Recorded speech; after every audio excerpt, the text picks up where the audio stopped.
Y a esta hora continuamos con este tema de conmemoración de los derechos humanos. Quiero saludar a Viviana Colorado, coordinadora de derechos humanos de la Escuela Nacional Sindical. Viviana, buenos días. Muy buenos días para todas las personas que nos escuchan esta hora a través del programa Encuentros Pedagógicos. Dialoguemos un poquito Agradecimiento sobre, por invitarnos. sí señora, dialoguemos un momentico sobre esta situación de derechos humanos en Colombia, realidades y perspectivas que podemos analizar al respecto. Bueno, el 10 de diciembre es una oportunidad para conmemorar la importancia de los derechos humanos, pero sobre todo para insistir en que sean una realidad y no solamente un concepto o una teoría. La realidad que tenemos en este momento en Colombia en términos de derechos humanos es bastante preocupante.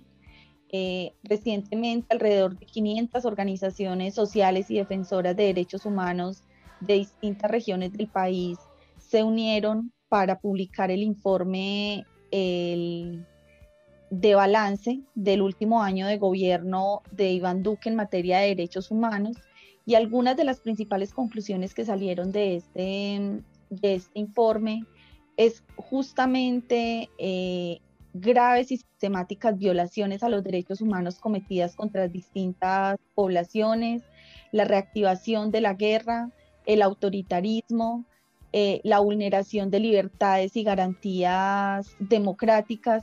En términos generales, son algunos de los aspectos que caracterizan la situación de derechos humanos hoy en Colombia. Es que realmente estamos y volvimos a la época de hace unos años con masacres diarias. Realmente esto nos acongoja y nos pone como pensativos sobre la situación de violencia. Quiero saludar a Miguel que se integra en este momento con nosotros. Miguel Ángel, buenos días. Muy buenos días, Armando. Un abrazo vital, fraternal y pedagógico a todas las maestras de la comunidad educativa. Y muchas gracias, Viviana, nuestra coordinadora de Derechos Humanos de la Escuela Nacional Sindical, que tanto y tanto apoyo le ha prestado al movimiento obrero y sindical de todo el país, del movimiento social. Respecto a lo que hablábamos, digamos, continuando las masacres, ¿qué perspectivas de realmente de mejora de respeto por los derechos humanos podemos tener en un gobierno que no lucha por garantizarlos, básicamente? Bueno, los derechos humanos son la base de la dignidad, la justicia, la democracia y también de la construcción de la paz. Por eso es tan importante tener hoy este tipo de debates y de reflexiones en torno a la importancia de que se respeten, de que se garanticen y de que se cumplan los derechos humanos. No solamente, como lo mencionabas, se han incrementado las masacres en todo el país, la guerra ha regresado y se ha reactivado en muchísimos territorios, sino que uno de los principales factores que preocupan hoy en materia de derechos humanos tiene que ver con la agudización de la violencia contra las personas que se dedican al liderazgo social o a la defensa de los derechos humanos, tanto personas como colectivos que se dedican a esas tareas. Según cifras de Indepaz, entre enero y noviembre del año 2020 han sido asesinados más de 250 líderes y lideresas sociales en todo el país. Y si eso lo miramos un poco de acuerdo con el seguimiento que hemos realizado desde la Escuela Nacional Sindical, y que además entendemos los sindicalistas también como defensores de derechos humanos, hoy es muy difícil pensar un análisis de la violencia sindical en Colombia por fuera de lo que están viviendo y de lo que están enfrentando los líderes y los defensores.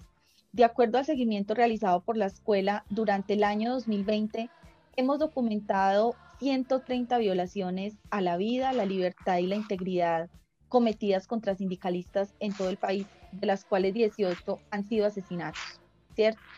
Para inicios de este año, la Confederación Sindical Internacional, que se encarga de hacer año tras año un informe comparativo de la situación de derechos humanos y de libertad sindical para los trabajadores y las trabajadoras en todo el mundo, nos dice que para este año Colombia sigue ocupando el tercer lugar como el peor país para la población trabajadora. Es decir, no se garantizan derechos laborales, no se garantizan derechos humanos para los sindicalistas, Y esta situación, este año particularmente, nos muestra unos agravantes porque el tema de la pandemia, que como todos lo sabemos, ha generado una crisis social, política, económica y humana, también ha impactado de manera negativa la situación de derechos humanos y la agenda por la defensa de los derechos humanos. Entonces, cuando me preguntas, Armando, sobre perspectivas, sobre qué hacer frente a este contexto, frente a este panorama,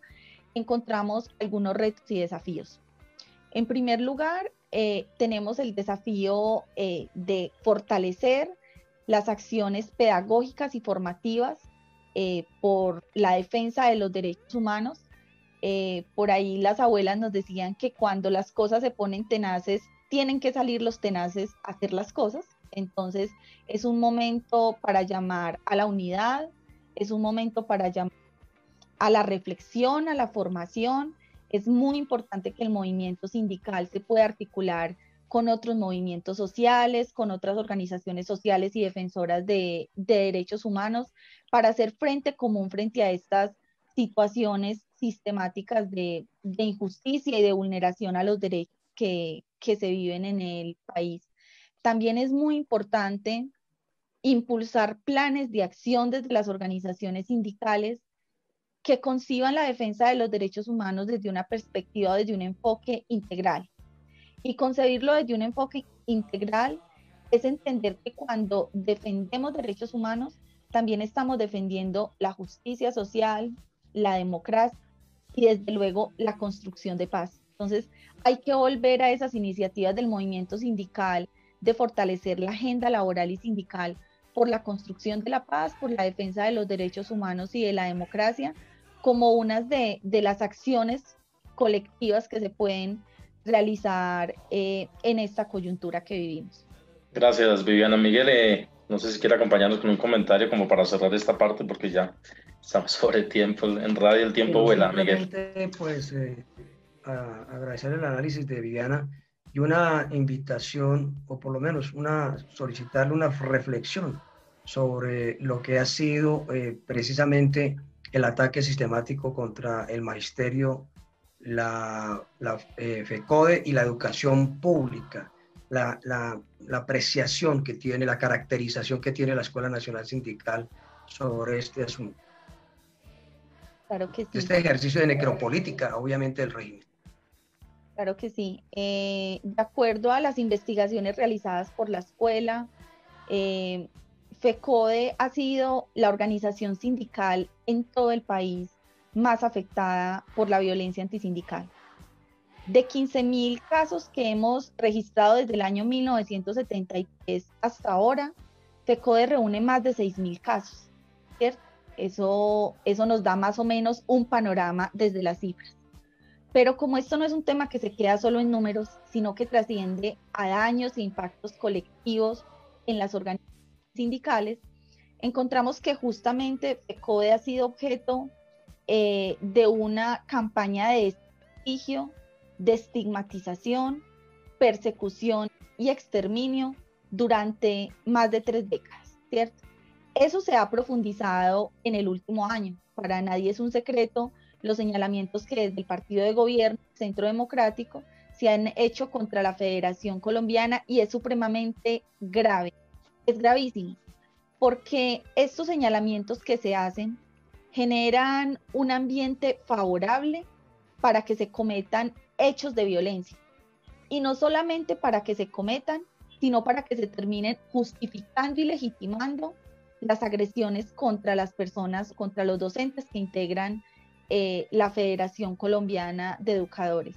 Por eso es importante también hacer una red de apoyo, de solidaridad, de defensa con FECODE hoy, porque FECODE nos ha mostrado que históricamente no le han aportado solamente a la defensa de mejores condiciones laborales para maestros y maestras, sino que han jugado un rol sociopolítico muy importante, han buscado transformaciones sociales que contribuyan a tener una sociedad más justa, más democrática, y justamente por ese rol y por ese papel que FECODE ha desempeñado históricamente, es que hoy debemos sumar esfuerzos para defender que FECODE pueda tener las garantías para realizar su ejercicio sindical y lo pueda hacer sin tener que enfrentarse a ningún tipo de riesgo o de violencia. Gracias, Viviana. Ya tenemos que cerrar acá. Gracias, Miguel, por acompañarnos. Hay tema para seguir dialogando y estaremos ahí pendientes. Muy amables.